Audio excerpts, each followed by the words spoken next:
because as the saying goes, you don't know what you don't know. So most of the time when a family is under so much stress and pressure, they don't know what they're looking for. They don't know the kind of questions to ask. And most of the times when your loved one is being placed into one of these communities or have to be placed into one of these communities, most of the times you have less than 48 hours to make a decision. And there's just no way you can make such an important decision in that amount of time. So we're here to help the families get through that process and take them through the process, hold their hands, make sure they get the information that they need, make sure they're asking the right questions, and making sure that they are looking at what is important, which is the level of care that their loved one is going to receive.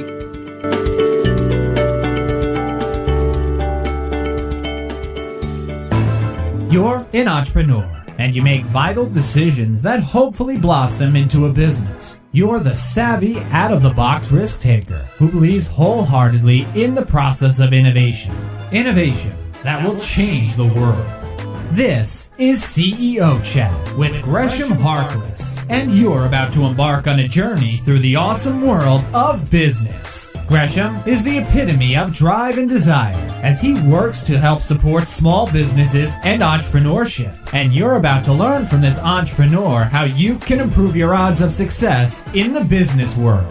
Welcoming the host of CEO Chat, here's Gresham Harkless.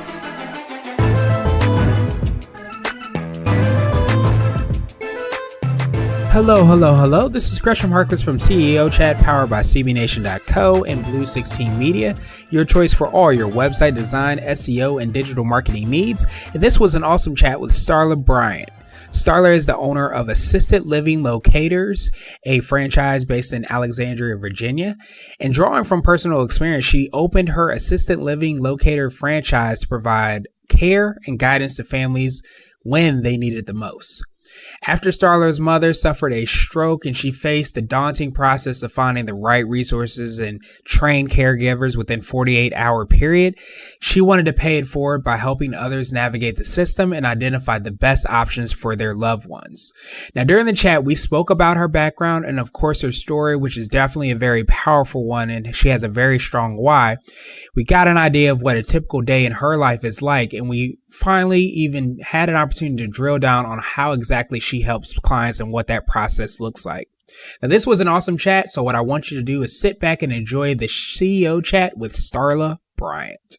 All right, Starla, are you still there with me? I am. Awesome. Well, I wanted to thank you so much for taking some time out of your schedule to kind of speak with us, tell us a little bit about you and your business. The first question that I have is just to kind of give you the floor and ask you, could you tell us a little bit about your story, your background, and what led you to start your business? Okay. Well, thank you for having me, Gresham. I really do appreciate it. My background actually is in aviation. I spent over 25 years in aviation where I did program management, project management, business development, and training. And I decided to start this business for personal reasons. In 2014, my mother came up from Florida to spend Christmas with me, and she had a stroke on Christmas Eve. And at that time, my sister and I, we had no clue of what we needed to do or who we needed to reach out to get the services that we needed for our mom. It was just by the grace of God that we made some good decisions and got mom placed in a very nice community that was able to provide the services that she needed. And so fast forward, we lost her in February of 2016. And then I lost my job in September of that same year, 2016, and realized that there was something else that I needed to do. So I started working with a career coach and took a assessment test and decided based on the responses to the questions that were asked for the test, this was one of the options that was provided to me to buy into this franchise to start this business, because I realized that there was such a need for such a business, because the task is so daunting when it comes to trying to find the best services for your loved one. And there's no one really to speak with or talk to hold your hand, or however you want to put it. There's no one there to do that. So I decided to definitely buy into this franchise. And here we are now paying it forward for our parents to make sure that another family, they don't have to endure what we endured at the time that we were under so much stress.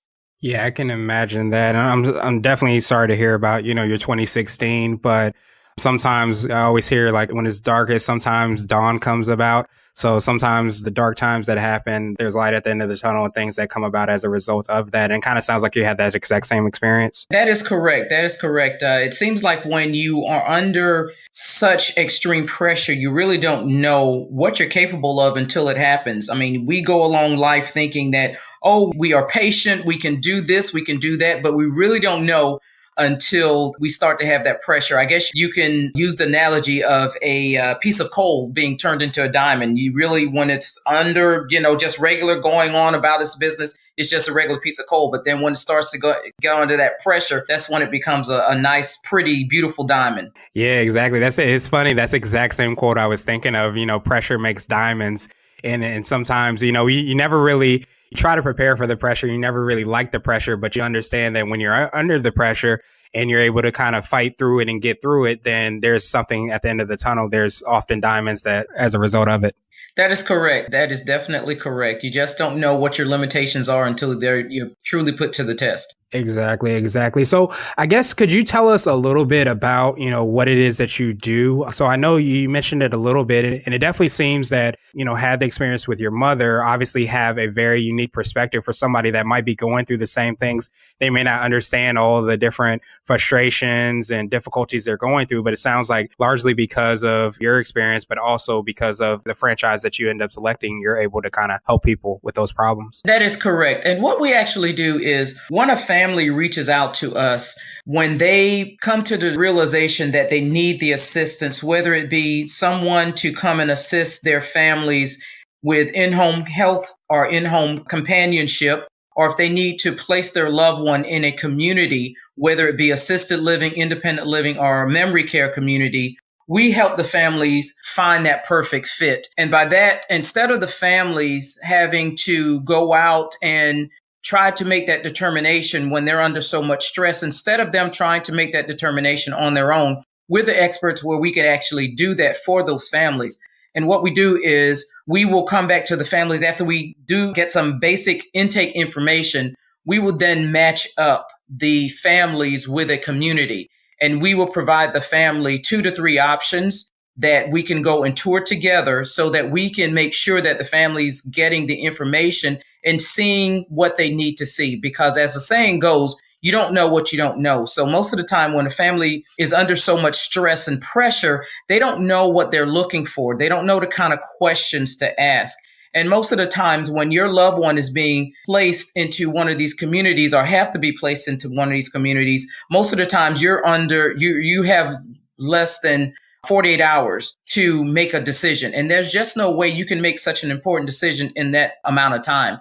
So we're here to help the families get through that process and take them through the process, hold their hands, make sure they get the information that they need, make sure they're asking the right questions, and making sure that they are looking at what is important, which is the level of care that their loved one is going to receive versus looking at all of the amenities. The amenities are nice, but it's more important to make sure that the community that you're placing your loved one in or the home agency that you're having come into your home or your loved one's home, that they can provide the level of care that they need. Because the last thing you want is to place your loved one, but then have to move them again for whatever reason. So we're here to make that fit so that you will not have to do that. Now, don't get me wrong. Sometimes things happen and you do have to relocate that person, but we try to get someone placed so that they can age in place and so they don't have to move again. Yeah, that makes perfect sense. And I can imagine, I haven't had to do that myself, but I know just from a general kind of going through life, anytime I have any type of frustration or I'm making emotional decisions, I would say, where maybe I'm really happy or I'm really sad or I'm really angry, I usually make the worst decisions. So often I have to take a step back or, like you mentioned, maybe bounce the idea off of people or actually have experts come in to help me kind of make a level-headed decision, because oftentimes if I'm making an emotional decision, sometimes it's not the best one. That is correct, because, if you're fortunate enough to have a healthcare background, you can more or less maneuver through the process. But sometimes even when you do have a healthcare background, you still don't know everything that there is to know, because I have had some clients whose family members have been in the healthcare industry, but still were not savvy enough to make those kind of decisions because They just didn't have enough time, or they just did not know what they didn't know. Yeah. And I imagine too, if you're talking about loved ones, you're not, again, just that emotional attachment where it makes it a little bit harder to make that decision when you're closer aligned with the loved person that you're talking about. That is correct. And it's easier to have, as they say, someone that comes in from the outside looking in, because you tend to have a broader view of all of the pieces that fit into the puzzle versus having blinders on and, just seeing certain things and not really paying attention to everything that needs to be paid attention to. Yeah, that makes sense. That makes sense. And I know you mentioned like some of those things. You mentioned the amenities. Are there other like things that people should maybe be thinking about outside of the amenities, outside of the things that they see, to figure out what's kind of the best place for them? Well, yes, some of the basic things are, if you go into a community and you, as they say, your intuition is automatically just an alarm sets off, that should be a good indicator that something's not right, because you have to make sure that wherever your loved one is going to be placed, that number one, you feel comfortable, because you're leaving your loved one there for them to be taken care of by strangers. And you have to make sure that you feel comfortable with doing that. Number two, if a place that you walk through their doors, when you walk through their doors, and if there's not a fresh smell, that's another indication. A lot of people don't realize that your nose tells you a lot if you pay attention to it. And also, you look at the community itself. If you don't see where the residents are thriving, that they look lively, that could be an indication also, because you want to make sure that you are placing your loved one in a community where they are going to thrive and where they are going to be challenged and have some type of activities going on, because you want to make sure that your loved one is having the attention that they need to have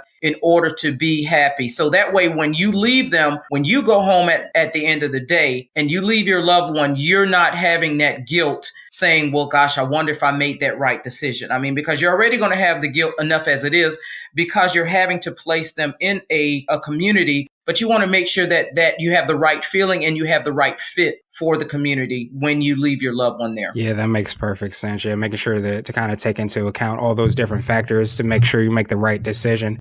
And I know you mentioned that when you were laid off from your position, that you went and found a career coach. Is that correct? Could you take us through that process of how you figured out what franchise you eventually selected?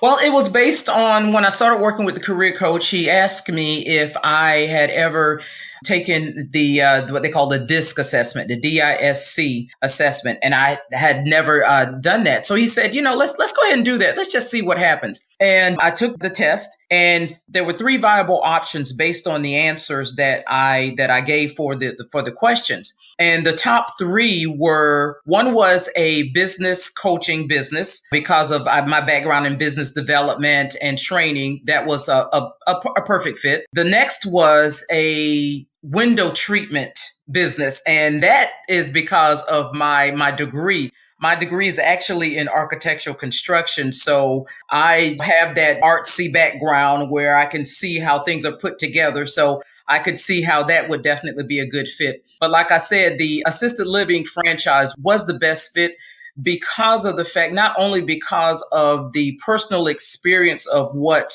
my sister and I endured, but also because of the fact that I felt that this was the only way that I could give back and pay it forward for my parents. Both of my parents, they were very heavily into the community and helping people. My mother was a retired educator from the country of Panama.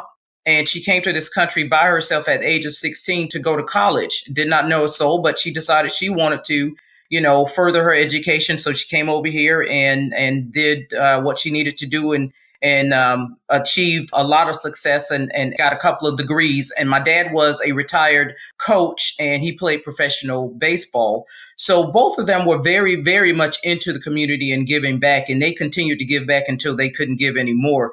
So this was the only fit that I could see that my sister, and not only my sister and I, but also my niece, that we could build a family business together by doing something that all of us were extremely passionate about, which is helping people, and now, helping seniors. Right. No, that makes perfect sense. And even those, other two kind of franchise opportunities that the coach told you about, it kind of seems like a lot of those overlap anyways, because especially with the business development and training, you're kind of preparing and helping those parent or their children, I guess, sometimes that might be going through a situation that they've never gone through before. They don't know what to do or what not to do, what to think about, what to think about, just all those different things. And then you have to kind of take in all those different factors to come with the correct decision or the best decision to kind of help out the family, which kind of brings in that window treatment business that you were talking about. Yes, that is true. That is true. So it was extremely interesting to see how that assessment, that test, basically just laid out what my personality was and what I really like to do, and just based on the answers that I gave to those questions. So that was really, really interesting to be able to find out more about myself. I mean, I knew some of these things, but then to actually see it on paper, and then I thought about it and said, oh, no wonder I feel like this, or no wonder I do this. So it made a lot of sense. Yeah, that's funny. Yeah, when I took the DISC assessment, I was a very high D. I might have been stressed out that day.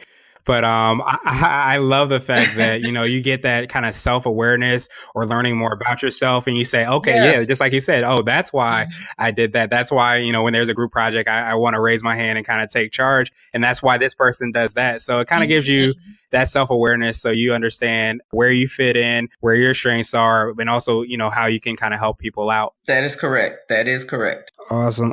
And it's great to kind of hear too that I always think the people that are the most passionate about what it is that they do are the ones that do the best, just because you have that deep emotional connection with, your parents, and obviously with the business and launching this family business and growing this family business and the family franchise. So I feel like that's another great thing that you've been able to kind of do. Thank you. I couldn't agree with you more, because, when you're passionate about what you do, it doesn't feel like it's a job. It feels like something that you just know you have to do, and it just becomes a part of you. As you and I were discussing earlier, how it just never ends. It doesn't seem like there's a week and a weekend. It's just work. You just put it all together, and it's what you have to do, and what you have to accomplish it. And it doesn't feel strenuous at all. And it's something that when you lay your head down at night, even though you're exhausted, it's a different kind of exhaustion, and you're satisfied because you made a difference. Exactly.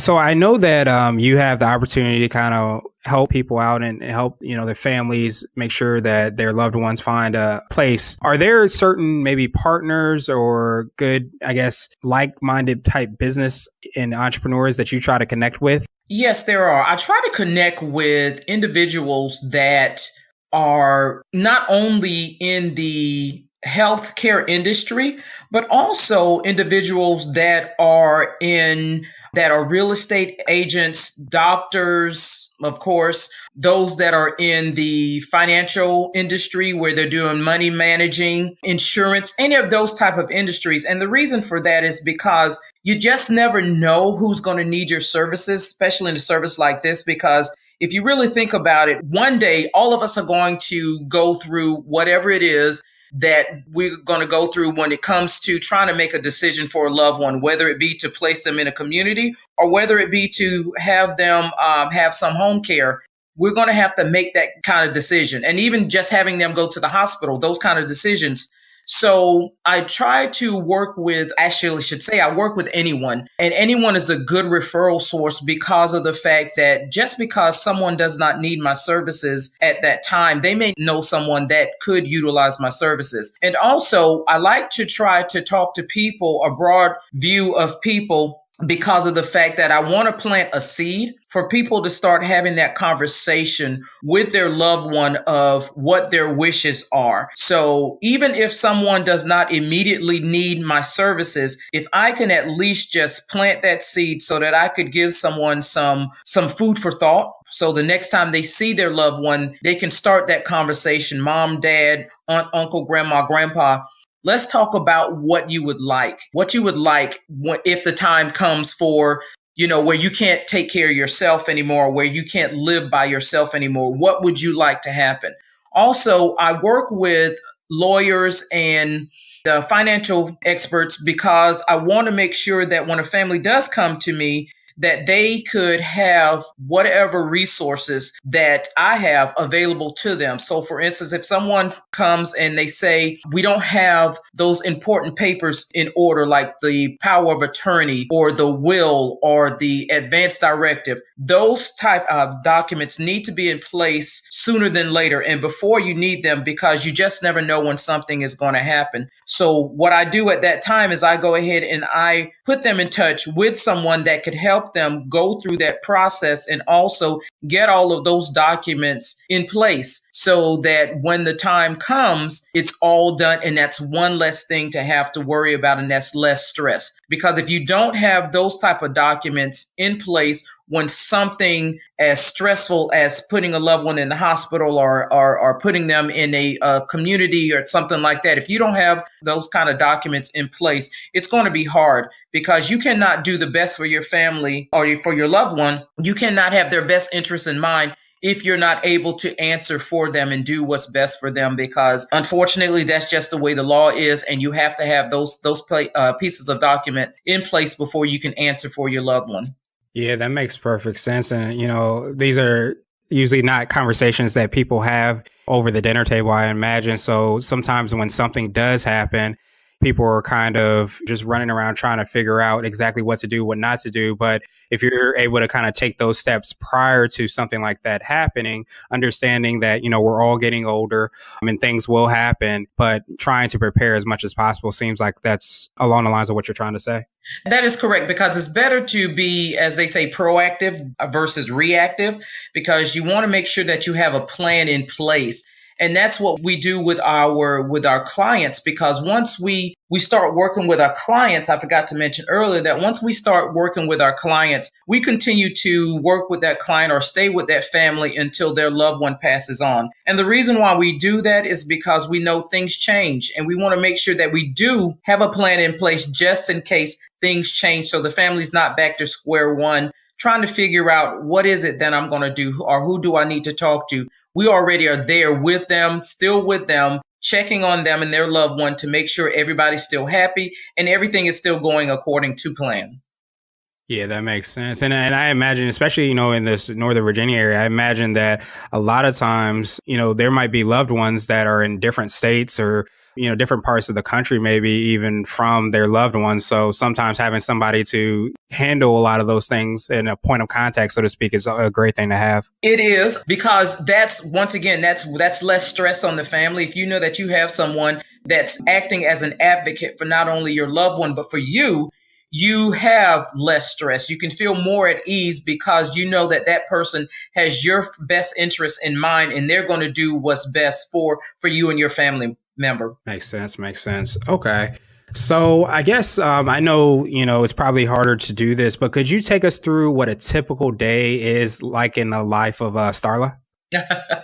Well, as the saying goes, never a dull moment, and every day is different because it just depends on what is going on. If I'm working with a client, I'm usually on the phone. My sister and I are usually on the phone checking with our referral partners to find out what's available and if they could fit the need of our client. So we're usually making a lot of phone calls from the time we, our feet hit the ground up until the doors close or the light gets turned off, as they say, just to make sure that we can provide the information to the family, setting up tours and getting all the information together so that when we do go on the tour, we can provide the best information to our referral partner and to the family so that everybody's on the same page. Our goal is to make sure that we set the expectations for everyone from the very beginning, and therefore no one is being left out of the decision-making process, and they're also making sure that all T's are crossed and I's are dotted.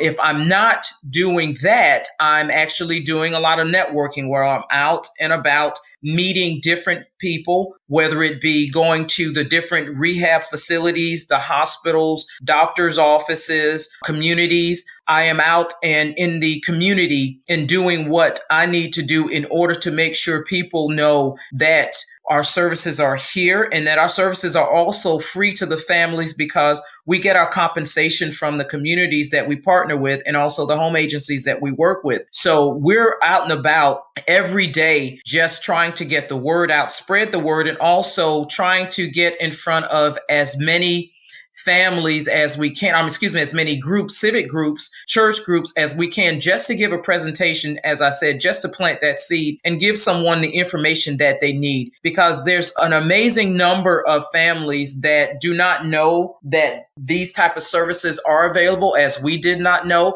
Also, there are a lot of folks that don't realize that there's a difference between a nursing home and an assisted living community. A lot of folks still think that an assisted living community is a nursing home, and there's definitely is a difference. So we're out here to also educate families on the differences and educate families on what it is that would help them make the right decision for their families. So at any given time or any day, it's something different. So it just depends on what is going on as far as helping clients or out doing the networking and building the business. Makes perfect sense.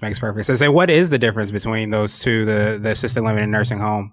Well, a nursing home is for someone that is still somewhat independent, but they need the assistance. That's why I call it assisted living. But they still can, do some of their own activities of daily living, such as feeding themselves and things like that. They still can do that. Nursing home is where someone cannot take care of themselves, where they need that 24-hour nursing care for whatever reason. If they're bedridden or if they are incapacitated for whatever reason, that's more so where you're going to fall into your nursing health or your skilled nursing facilities, because it's someone that needs 24-hour nursing care versus someone that just needs some type of assistance. That makes perfect sense. So it's definitely not like kind of a one size fits all. You can do different things depending on what situation your loved one is in. And you're kind of able to kind of help navigate and make sure that you're not trying to put your loved one into an assisted living facility when they might need a nursing home or vice versa.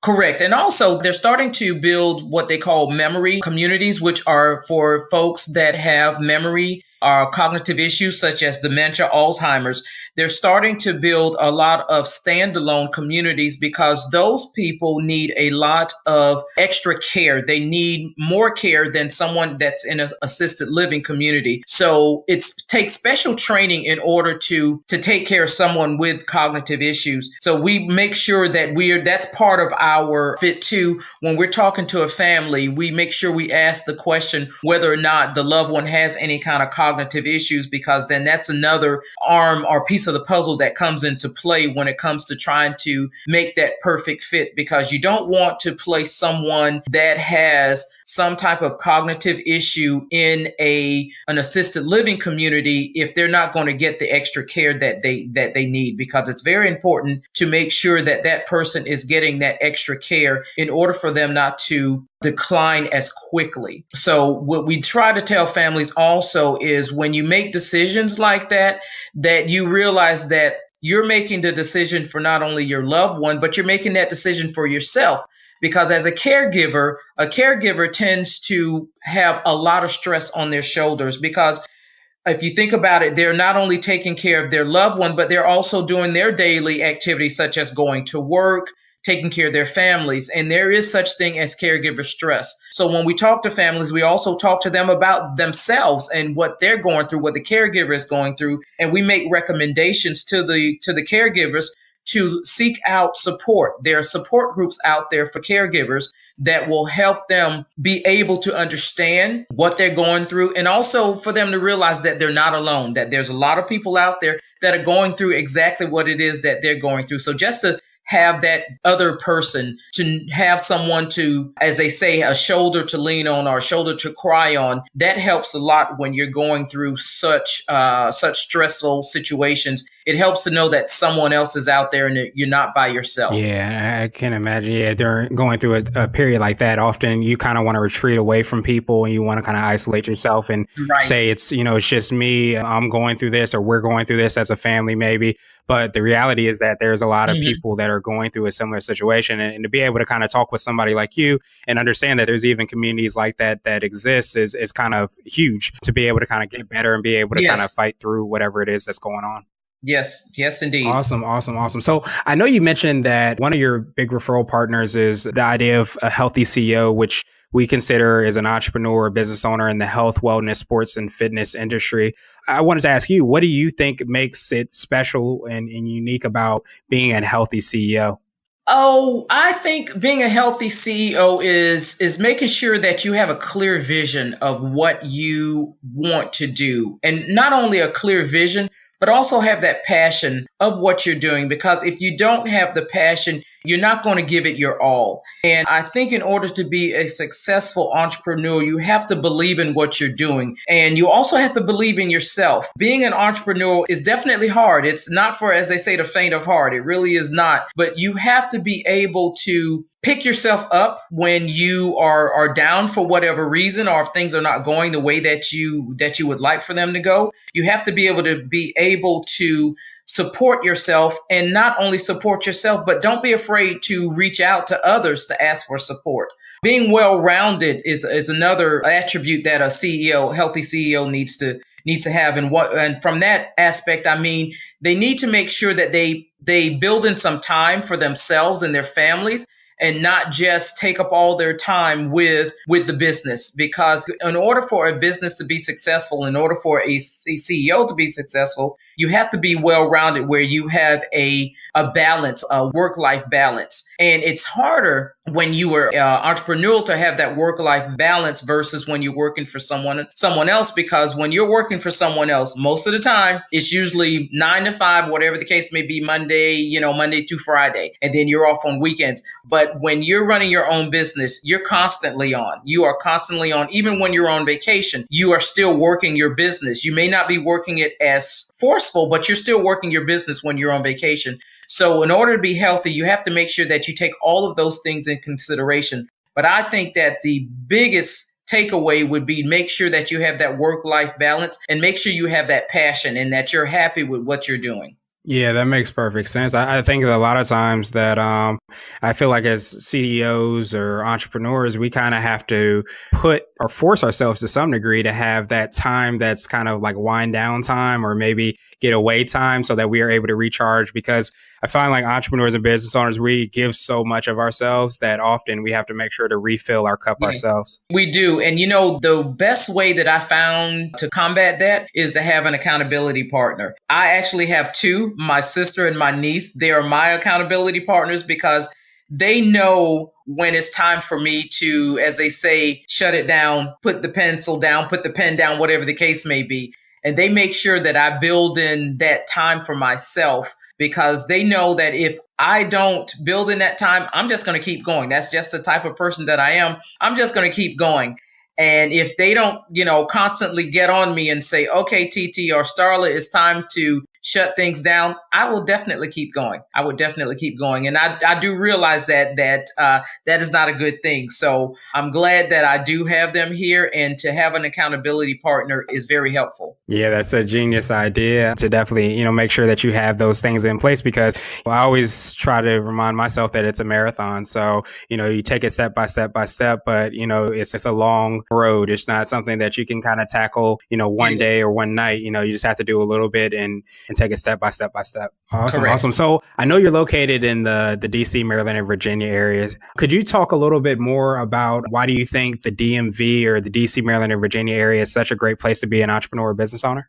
Well, I think that the DMV area is great for entrepreneurs, because there's a wealth of knowledge, and there's a wealth of resources for the entrepreneur. It seems like, you can just Google something and you'll find it here in the DMV area. Not only that, there's a plethora of networking groups and networking events that take place in this area that are here to help you build your business and here to help you become a better business owner. Most of the time when we start a business, we think that for whatever reason, we think that we can do it all ourselves and that we know what we're doing. And in the sense, we do know what we're doing to a certain extent, but most of the nuts and bolts of running a business is entirely different from working for someone else. So when you have those resources available to you, whether it be going to a networking event or becoming a part of a networking group, it's just priceless to be able to talk to someone as to be able to say, been there, done that, that can tell you what their experience has been so that you won't have to make the same mistake or you make less of a severe mistake when you talk to someone that has gone through what you're going through, or even when you reach out to the resources to see what's available out there. There's just a plethora of information in this arena. And I think it's because I'm in this area. And I think it's because we're here, nation's capital and everything. And Congress is here. And, you just have a lot that is going on that you could just look in any direction and you can get the information and the support that you need. So I think it's phenomenal to be in this area and to be a business owner. Yeah, I would definitely agree with that. There's a tremendous amount of riches, so to speak, in this area. And it's funny, when I was talking with someone, I was saying that the problem you won't find coming here is, there won't be enough things to do. You have to figure out what to focus on and not to focus on, because there'll be so many things you want to get involved in because there's so many opportunities here. So you kind of have to balance it according to what it is you're trying to do and how much time you have in the day. Yeah, and that is correct, because there's so much going on that you could actually spend more time going out networking and getting involved in different groups than you can in building your business. And that's one thing that you definitely have to pay attention to. Now, when you're in your first year, you do a lot of that because you want to get your name out and you want to make sure that you're hitting the right folks and hitting the right events. But then after you have done it for a while, you start to sit back and you reevaluate what is going to be the best fit for you, because by that time, after about a year and a half, you know what's the best events to attend and what's the best groups to belong to. So by that time that it's time to start redefining and redeveloping your business plan, because your business plan should definitely be something that's a work in progress, not something that you do one time and put on the shelf. Your business plan is always evolving because it's always changing. And that's the way that it should be. It should always be changing, because you should be open to all different types of opportunities, because you just never know when that next opportunity is going to come along or when that right opportunity is going to come along. So you definitely have to be open to that. Yeah, that makes perfect sense. Especially your business plan it's like a living document. So, I'm always kind of testing out different networking groups or networking events or different things just to kind of see how they work. And then you pay attention to that quote unquote ROI that you get after a year or a year and a half. And then you see that, right, okay, maybe this isn't working as much. So let me take that time and put it someplace else towards this other thing I've been wanting to do. So you kind of always are kind of, adjusting and balancing exactly what it is that you're doing so that you kind of reach your goals. Correct. Awesome. So, Starla, I know you gave us a ton of great advice. I wanted to give you the floor to see if there's anything additional you wanted to tell our readers or our listeners. And then the final thing is I wanted you to kind of tell us what's the best way for us to get a hold of you. Okay. I would say any additional advice that I would give to anyone that is looking to purchase a franchise is to keep an open mind about what is available, what's out there. And I definitely would advise, if someone could take some type of assessment, like the DISC assessment. I know there's some other ones that are out there. If they could take those type of assessments, I think that will narrow it down for the person, and they will be able to make a really good decision when it comes to whether or not they should purchase one franchise versus another.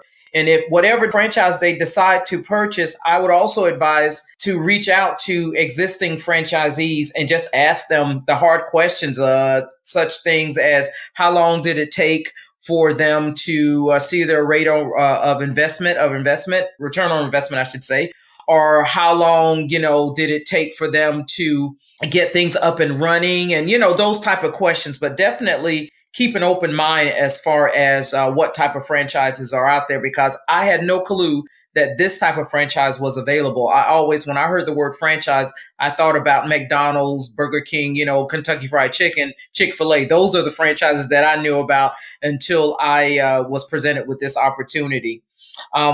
As far as trying to just reaching out to me and getting in touch with me, I have a website that is www.alexandriaassistedlivinglocators.com. And I can be reached by email at starlab@assistedlivinglocators.com. And I'm also on Facebook.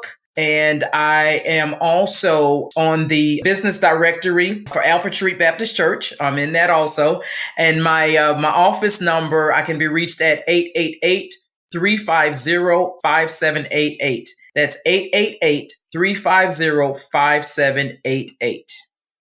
Awesome. Well, thank you so much, Starla. We're going to have all those notes, the links to your website, your phone number in the show notes. So if anybody's listening and they want to be able to click through and follow through, they can do that. But thank you so much for everything that you're doing for the community and in living, through your mother's name. And you're doing some awesome things. And I just want to thank you for kind of taking some time out and to kind of speaking with us. Thank you so much for the opportunity, Gresham. I really do appreciate it. And I'm here to help and here to serve. Thank you.